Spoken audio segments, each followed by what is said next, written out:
चलिए इसे थोड़ा खोलकर समझते हैं। प्रकाश असल में क्या है? ये एक ऐसा सवाल है जो सुनने में बहुत सीधा लगता है, लेकिन इसके जवाब ने सदियों तक दुनिया के सबसे महान दिमागों को उलझा कर रखा। बिल्कुल, ये इतना आसान नहीं था। तो ये है एकदम सही, जिसमें समय समय पर विज्ञान के स्थापित नियम टूटते रहें और नए नियम बनते रहें। तो इस वैचारिक लड़ाई की जो सबसे ठोस शुरुआत होती है वो 1637 के आसपास मानी जा सकती है। रेने देकार्ते का समय। हाँ, उस समय दिकार्ते नाम के दार्शनिक ने प्रकाश का कणिका मॉडल यानी कॉर्पस्कुलर मॉडल पेश किया था। लेकिन इस विचार को असली ताकत तब मिली जब महान वैज्ञानिक आइजैक न्यूटन ने इसे अपनाया। और न्यूटन का प्रभाव तो उस समय बहुत बड़ा था। बहुत ही बड़ा। न्यूटन ने अपनी मशहूर किताब ऑप्टिक्स में इस सिद्धांत को इतने प्रभावशाली तरीके से पेश किया कि पूरी वैज्ञानिक दुनिया ने इसे सच मान ही लिया था। उनका तर्क था कि प्रकाश छोटे छोटे कणों या गोलियों की तरह सीधी रेखा में चलता है, क्योंकि प्रकाश किसी भी वस्तु की एकदम स्पष्ट परछाई बनाता है। हाँ, और अगर वो तरंग होता तो वो किनारों से मुड़ जाता। इसलिए उन्होंने कहा कि यह तरंग तो हो ही नहीं सकता। यहाँ जो सबसे दिलचस्प बात है वो ये कि न्यूटन का रुतबा उस समय इतना बड़ा था कि उनके शब्दों को ही विज्ञान का अंतिम सत्य मान लिया जाता था। कोई सवाल नहीं उठाता था। बिल्कुल। लेकिन न्यूटन के इस कणिका मॉडल में एक बहुत ही खास और परीक्षण करने योग्य भविष्यवाणी छुपी थी। कैसी भविष्यवाणी? इस सिद्धांत के अनुसार जब प्रकाश की किरण किसी विरल माध्यम जैसे हवा से सघन माध्यम जैसे पानी में जाती है तो वो अभिलंब या नॉर्मल की ओर मुड़ती है। ये तो देखा जाता है। हाँ, तो न्यूटन की मॉडल ने तर्क दिया कि सघन माध्यम के कण प्रकाश के कणों को अपनी ओर खींचते हैं। अच्छा। और इस खिंचाव के कारण प्रकाश की चाल पानी के अंदर हवा के मुकाबले तेज हो जानी चाहिए। मतलब न्यूटन के गणित के हिसाब से प्रकाश को पानी में और ज्यादा तेजी से भागना चाहिए। हाँ, बिल्कुल। लेकिन ठीक इसी दौर में 1678 में एक डच भौतिक विज्ञानी क्रिश्चियन हाइगेंस ने एक बिल्कुल ही अलग और क्रांतिकारी विचार सामने रखा। हाइगेंस का तरंग सिद्धांत। सही। उन्होंने कहा कि प्रकाश कणों की बौछार नहीं है, बल्कि यह एक तरंग है। और हाइगेंस के तरंग सिद्धांत की सबसे बड़ी खूबी ये थी कि उसकी भविष्यवाणी न्यूटन के मॉडल से बिल्कुल उल्टी थी। एकदम विपरीत। हाँ, हाइगेंस के गणितीय मॉडल ने यह साफ कर दिया कि जब प्रकाश हवा से पानी जैसे सघन माध्यम में प्रवेश करता है तो अभिलंब की ओर मुड़ने का एकमात्र कारण यही हो सकता है कि उसकी चाल कम हो रही हो। तो अब वैज्ञानिक समुदाय के सामने एक स्पष्ट टकराव था। न्यूटन कह रहे थे चाल बढ़ेगी और हाइगेंस कह रहे थे चाल घटेगी। लेकिन उस समय की तकनीक इतनी विकसित नहीं थी कि प्रकाश जैसी तेज चीज की चाल को मापा जा सके। पानी और हवा में अलग अलग मापना तो बहुत दूर की बात थी। बिल्कुल। इसलिए न्यूटन के विशाल प्रभाव के कारण हाइगेंस के सिद्धांत को लगभग 1.5 सदी तक दबा दिया गया। ये विज्ञान के इतिहास का एक बहुत बड़ा सबक है कि कैसे किसी वैज्ञानिक की लोकप्रियता असली विज्ञान पर हावी हो सकती है। हाँ, लेकिन सच्चाई ज्यादा दिन छुप नहीं सकती। बिल्कुल नहीं। 1850 में विज्ञान के इतिहास का एक बहुत बड़ा आहा मोमेंट आता है। फूको नाम के एक फ्रांसीसी वैज्ञानिक ने एक बेहद चालाक उपकरण बनाया जिसमें तेजी से घूमते हुए शीशों का इस्तेमाल किया गया था। हाँ, और इस प्रयोग से आखिरकार ये सटीकता से मापा जा सका कि पानी के अंदर प्रकाश की चाल वास्तव में हवा से कम होती है। न्यूटन गलत साबित हुए पूरी तरह से। इस एक प्रयोग ने न्यूटन के सदियों पुराने कणिका सिद्धांत को गलत साबित कर दिया और इस तरह हाइगेंस के तरंग सिद्धांत की जीत हुई। लेकिन यहाँ एक और पहेली खड़ी हो गई थी। हाँ, एक बहुत बड़ा लॉजिकल गैप नजर आता है। अगर ये मान लिया जाए कि प्रकाश एक तरंग है तो लहरों या तरंगों को आगे बढ़ने के लिए हमेशा किसी न किसी माध्यम की जरूरत होती है। जैसे पानी की लहरें बिना पानी के नहीं बन सकती और ध्वनि की तरंगे बिना हवा के नहीं चल सकती।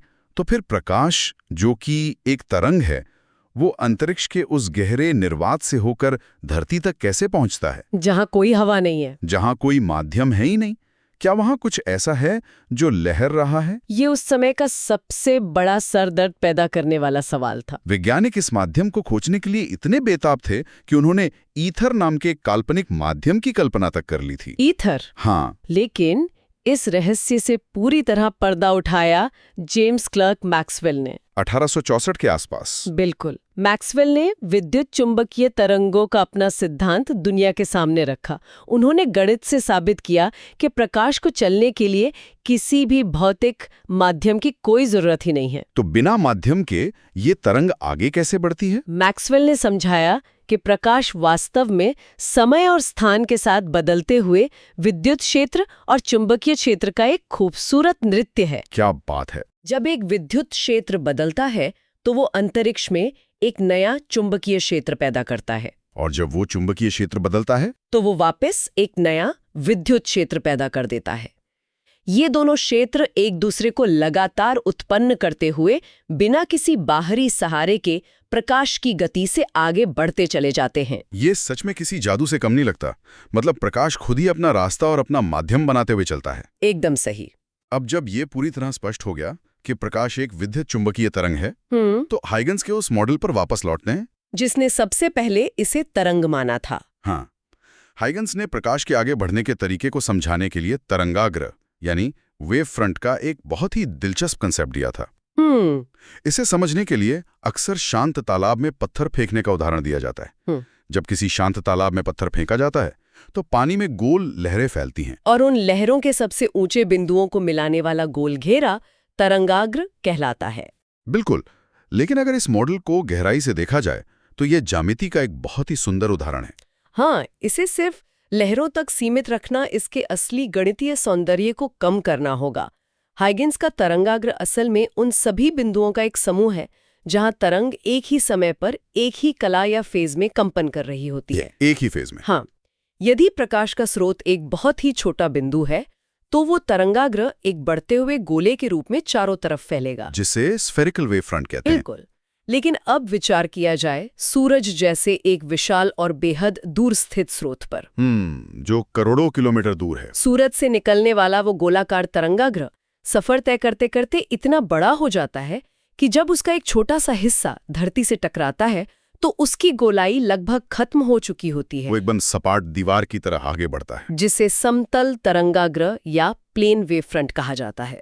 और हाइगन्स सिर्फ यही नहीं रुकले, उन्होंने एक पूरा ज्यामितीय निर्माण भी दिया ये बताने के लिए कि एक तरंगाग्र एक जगह से दूसरी जगह जाता कैसे है। हाइगन्स के सिद्धांत का सबसे शक्तिशाली हिस्सा यही है।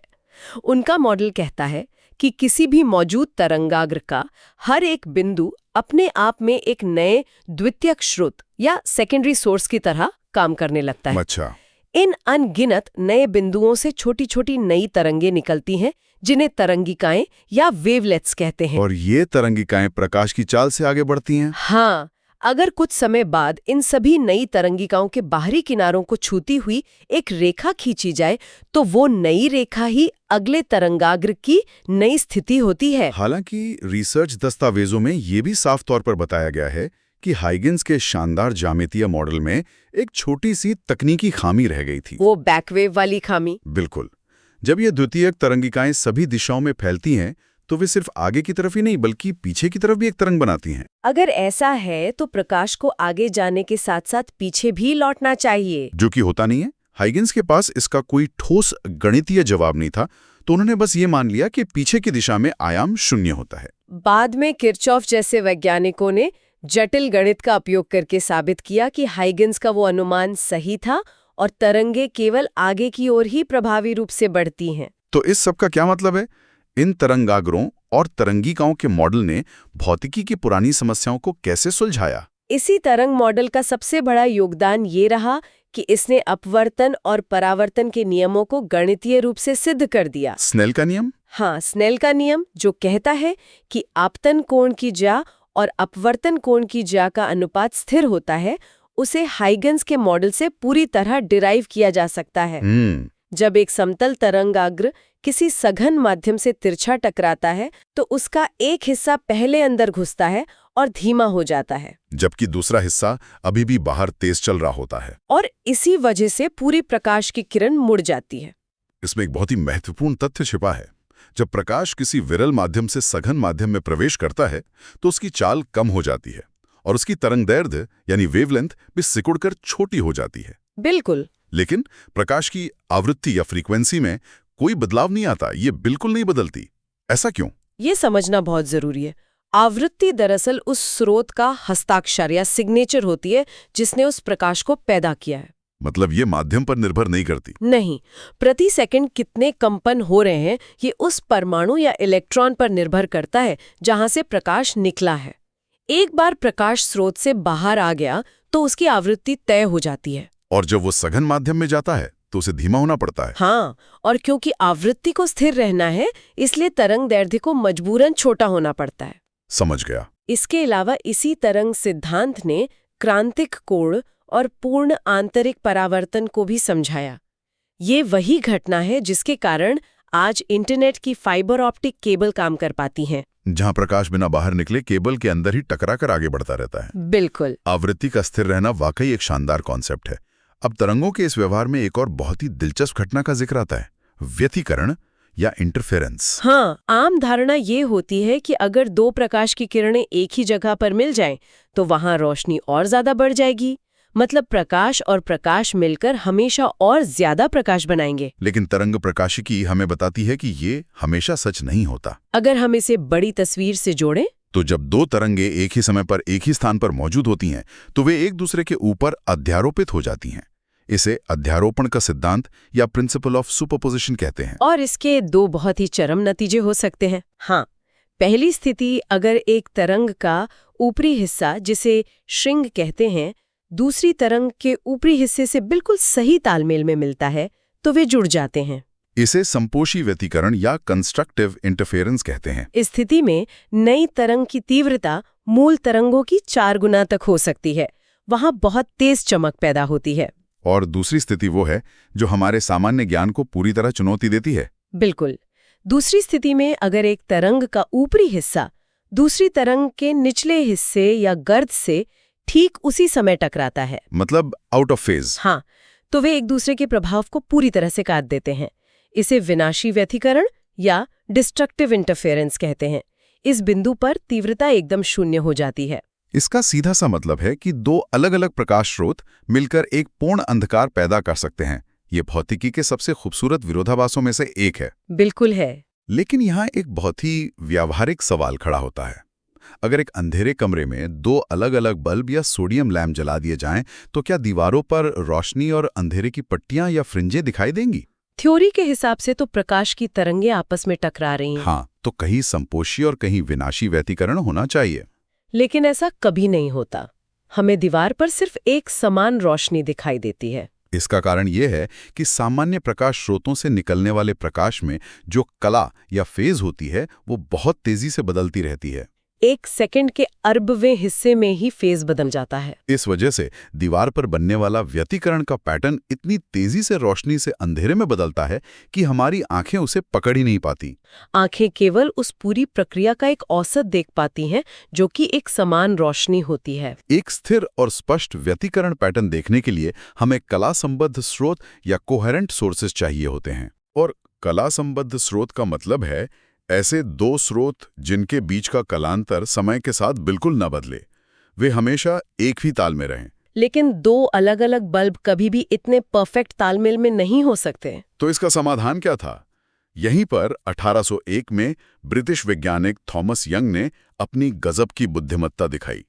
उन्होंने दो अलग अलग लैंप लेने के बजाय सिर्फ एक ही प्रकाश स्रोत का इस्तेमाल किया। थॉमस यंग का डबल स्लिट प्रयोग विज्ञान के इतिहास में एक मील का पत्थर है। हाँ, उन्होंने एक प्रकाश स्रोत के सामने एक गत्ते का पर्दा रखा जिसमें सुई की नोक जितने दो बहुत ही बारीक छिद्र किए गए थे। चूंकि उन दोनों छिद्रों में प्रकाश एक ही मूल स्रोत से आ रहा था, इसलिए उनसे निकलने वाली नई तरंगिकाएं पूरी तरह से कला संबंध बन गईं। और जब वे दोनों तरंगें आगे बढ़कर सामने रखे मुख्य पर्दे पर टकराईं, तो वहां का नजारा हैरान करने वाला था। उस पर्दे पर साफ तौर पर चमकीली और अंधेरी पट्टियों का एक पैटर्न बन गया था। जहां तरंगें श्रृंग से श्रृंग मिलाकर जुड़ी, वहां एक बहुत चमकीली पट्टी बनी। और जहां श्रृंग गर्त से टकराए, वहां एकदम गहरी अंधेरी पट्टी बनी। इस एक प्रयोग ने न्यूटन के कणिका सिद्धांत के ताबूत में आखिरी कील ठोक दी। कण कभी भी आपस में मिलकर अंधेरा पैदा नहीं कर सकते, ये केवल तरंगों में ही संभव है। बिल्कुल।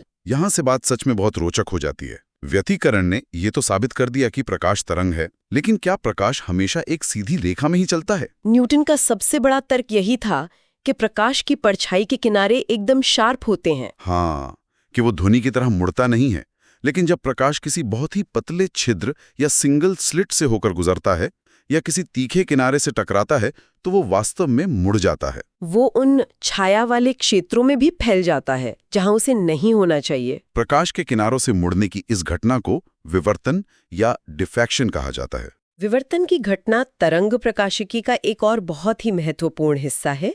जब एक पतले छिद्र से प्रकाश गुजरकर पर्दे पर पड़ता है तो व्यतिकरण की तरह यहाँ भी पट्टियां बनती हैं। लेकिन उनका रूप काफी अलग होता है। हाँ, पर्दे के बिल्कुल बीचों बीच एक बहुत चौड़ी और बहुत चमकीली पट्टी बनती है जिसे केंद्रीय उच्छिष्ट या सेंट्रल मैक्सिमम कहते हैं। और फिर इस केंद्रीय पट्टी के दोनों ओर वैकल्पिक रूप से अंधेरी और कम चमक वाली पट्टियां बनती जाती हैं, जिनकी चमक लगातार घटती जाती है। ये इसलिए होता है क्योंकि उस सिंगल स्लिट के अंदर मौजूद अनगिनत बिंदुओं से निकलने वाली द्वितीयक तरंगिकाएं आपस में मिलकर एक नया पैटर्न तैयार करती हैं। अब यहाँ एक बहुत ही स्वाभाविक वैचारिक उलझन पैदा होती है। कैसी उलझन? विवर्तन और व्यतिकरण सुनने में लगभग एक जैसे लगते हैं। दोनों में तरंगे ही आपस में मिल रही हैं, अध्यारोपण हो रहा है और दोनों में ही पर्दे पर पट्टियां बन रही हैं। तो क्या ये दोनों अलग अलग भौतिक घटनाएं हैं या एक ही सिक्के के दो पहलू? इस उलझन को बहुत ही खूबसूरती से सुलझाने के लिए हमारे स्रोत दस्तावेजों में महान भौतिक विज्ञानी रिचर्ड फाइनमैन का एक बहुत ही शानदार उदाहरण मौजूद है। उन्होंने क्या कहा था? फाइनमैन ने स्पष्ट किया था कि व्यतिकरण और विवर्तन के बीच कोई बहुत गहरा या बुनियादी भौतिक अंतर नहीं है। भौतिकी के स्तर पर दोनों में बस तरंगों का अध्यारोपण ही हो रहा है। बिल्कुल। तो फिर इन्हें अलग अलग नाम क्यों दिए गए? ये सिर्फ हमारे समझने और विश्लेषण करने की सुविधा के लिए है। फाइनमैन के अनुसार ये पूरी तरह से स्रोतों की संख्या का फर्क है। स्रोतों की संख्या? हाँ, जब हमारे पास गिनती के और स्पष्ट रूप से अलग स्रोत हों, मान लीजिए सिर्फ 2 छिद्र जैसे यंग के प्रयोग में, तो उनसे बनने वाले पैटर्न को हम आमतौर पर व्यतिकरण कह देते हैं। और जब स्रोत बहुत ज्यादा हो? जब स्रोतों की संख्या बहुत ज्यादा हो या अनगिनत हो, जैसे एक सिंगल स्लिट के चौड़े हिस्से में मौजूद हर एक बिंदु, तो उन सभी से निकलने वाली तरंगों के आपस में मिलने की घटना को विवर्तन कहा जाता है। अंततः प्रकृति के लिए ये सिर्फ तरंगों का गणितीय जोड़ घटाव ही है। एकदम सही। ये बहुत ही स्पष्ट करने वाला विचार है। अब इस तरंग प्रकाशिकी के सफर में एक और परे घटना को समझना बहुत जरूरी है, जो ये साबित करती है कि प्रकाश सिर्फ एक तरंग ही नहीं बल्कि एक विशेष प्रकार की तरंग है। आप ध्रुवण की बात कर रहे हैं? हाँ, ध्रुवण या पोलराइजेशन। इसे समझने के लिए अक्सर एक लंबी रस्सी का उदाहरण लिया जाता है। अगर एक रस्सी का सिरा दीवार से बंधा हो और दूसरे सिरे को क्षैतिज रूप से पकड़कर ऊपर नीचे हिलाया जाए, तो रस्सी में जो तरंग बनेगी वो आगे की तरफ बढ़ेगी। लेकिन रस्सी के कणों का कंपन तरंग के चलने की दिशा के लंबवत होगा। बिल्कुल परपेंडिकुलर। इसे अनुप्रस्थ तरंग या ट्रांसवर्स वेव कहते हैं। और ध्रुवण की घटना केवल अनुप्रस्थ तरंगों में ही हो सकती है, ध्वनि जैसी अनुदैर्ध्य तरंगों में नहीं। सूर्य या किसी साधारण बल्ब से जो प्रकाश हम तक आता है वो अध्रुवित प्रकाश या अनपोलराइज्ड लाइट होता है। इसका मतलब है कि प्रकाश की तरंग जिस दिशा में आगे बढ़ रही है उसके चारों तरफ के हर संभव लंबवत तल में उसका विद्युत क्षेत्र लगातार कंपन कर रहा होता है। वह किसी एक दिशा या एक तल में सीमित नहीं होता। बिल्कुल। लेकिन क्या होगा अगर हम इस प्रकाश को किसी खास फिल्टर से गुजारें? यहीं पर पोलरॉइड का कॉन्सेप्ट आता है। पोलरॉइड एक खास तरह का पदार्थ होता है जिसमें लंबे अणुओं की एक विशेष श्रृंखला होती है, जो एक जाली की तरह काम करती है। हाँ, जब सूर्य का अध्रुवित प्रकाश इस पोलरॉइड से होकर गुजरता है तो ये जाली केवल उसी प्रकाश को अपने आर पार जाने देती है जिसका विद्युत क्षेत्र अणुओं की दिशा के बिल्कुल अनुकूल हो। बाकी सभी दिशाओं के कंपन वहीं अवशोषित हो जाते हैं। और उस पोलरॉइड से गुजरने के बाद जो प्रकाश हमें दूसरी तरफ मिलता है उसका विद्युत क्षेत्र अब केवल एक ही सीधी रेखा या एक ही तल में कंपन कर रहा होता है। इसी को हम रेखीय ध्रुवित प्रकाश या लिनियरली पोलराइज्ड लाइट कहते हैं। इस पूरी प्रक्रिया में प्रकाश की तीव्रता आधी रह जाती है। अब यहाँ एक बहुत ही दिलचस्प गणितीय नियम आता है जिसे मैलिस का नियम कहते हैं। यह नियम बताता है कि ध्रुवित प्रकाश के साथ हम रोशनी को कैसे कंट्रोल कर सकते हैं। अगर इस पर विचार किया जाए, मान लीजिए एक पोलरॉइड शीट से प्रकाश को ध्रुवित कर लिया गया है। ठीक है। अब अगर एक दूसरी पोलरॉइड शीट को पहली के बिल्कुल पीछे रखा जाए तो क्या होगा? अगर दोनों शीट की जालियां एक ही दिशा में हैं, तो प्रकाश पूरी तरह से पार हो जाएगा। लेकिन अगर दूसरी शीट को घुमाकर पहली के बिल्कुल लंबवत यानी 90 डिग्री के कोण पर आड़ा करके रख दिया जाए तो दूसरी तरफ एकदम अंधेरा हो जाएगा, कोई रोशनी पार नहीं होगी। मैलिस का नियम इसे एक सूत्र देता है। जब कोण 90 डिग्री होता है तो cos 90 शून्य हो जाता है और बाहर आने वाली तीव्रता भी शून्य हो जाती है। इस कंसेप्ट के रियल वर्ल्ड एप्लीकेशंस बहुत ही शानदार हैं। ये सिर्फ कोई लेबोरेटरी का प्रयोग नहीं है। पोलराइजेशन का सबसे बड़ा इस्तेमाल आज हमारी रोजमर्रा की जिंदगी में होता है। जैसे जब धूप के चश्मे पहने जाते हैं तो वे ध्रुवण के सिद्धांत का ही उपयोग करके चौंधियाने वाली रोशनी को काट देते हैं। पानी या कांच की सतह से टकराकर आने वाली चमक। हाँ, और इससे भी बड़ा उदाहरण हमारे मोबाइल, टीवी और लैपटॉप की स्क्रीन है। बिल्कुल। LCD यानी लिक्विड क्रिस्टल डिस्प्ले स्क्रीन पूरी तरह से ध्रुवण पर ही काम करती हैं। कैसे? एक LCD स्क्रीन के अंदर क्रॉस किए हुए पोलराइड के 2 लेयर होते हैं, जिनके बीच में एक खास लिक्विड क्रिस्टल भरा होता है। आमतौर पर पीछे से आने वाली रोशनी पहले पोलराइड को पार करती है, फिर वो क्रिस्टल उस रोशनी के ध्रुवण को 90 डिग्री मोड़ देता है ताकि वो दूसरे पोलराइड से बाहर निकल सके। लेकिन जब हम पिक्सल को बंद करना चाहते हैं तो एक छोटा सा विद्युत प्रवाह भेजा जाता है जो क्रिस्टल को सीधा कर देता है। रोशनी मुड़ नहीं पाती और दूसरे पोलराइड पर ब्लॉक हो जाती है, जिससे वहां अंधेरा या काला रंग बन जाता है। बिल्कुल। इसी तरह 3D सिनेमा घरों में भी दोनों आंखों के लिए अलग अलग कोण पे ध्रुवित प्रकाश भेजा जाता है ताकि दिमाग को गहराई का एहसास हो। तो अगर इस पूरी चर्चा को समेटा जाए तो ये विज्ञान का एक असाधारण रोमांचक सफर रहा है। बहुत ही शानदार। देकार्ते और न्यूटन के कण वाले विचार से शुरुआत हुई, जिसने सदियों तक दुनिया पर राज किया। फिर हाइगन्स ने आकर अपनी तरंगों और ज्यामितीय तरंगाग्र का साहसिक सिद्धांत दिया। और मैक्सवेल ने आकर बताया कि ये निर्वात में चलने वाली विद्युत चुंबकीय तरंग हैं। अंत में थॉमस यंग के चमत्कारी डबल स्लिट प्रयोग, विवर्तन की पट्टियों और ध्रुवण के फिल्टरों ने प्रकाश के तरंग होने की हमारी समझ को हमेशा के लिए पुख्ता कर दिया। ये पूरी यात्रा हमें दिखाती है कि विज्ञान कभी किसी महान नाम के आगे रुकता नहीं है, बल्कि नए प्रयोग हमेशा पुरानी धारणाओं को चुनौती देते हैं। बिल्कुल। ये एक बहुत ही महत्वपूर्ण सवाल खड़ा करता है। कैसा सवाल? अगर हम इस पूरे विज्ञान को खुद से और अपनी वास्तविकता से जोड़कर देखें तो स्रोत सामग्री के अंत में एक बहुत ही गहरा तथ्य छिपा है, प्रकाश का परमाणुओं के साथ इंटरैक्शन। अच्छा। हम अब ये जान चुके हैं कि प्रकाश केवल बदलते हुए विद्युत और चुंबकीय क्षेत्रों का कंपन है और हमारे आसपास की हर चीज, यहाँ तक कि हमारी अपनी आंखें भी छोटे छोटे परमाणुओं से बनी हैं। तो जब हम कुछ देखते हैं तो असल में भौतिक स्तर पर क्या हो रहा होता है?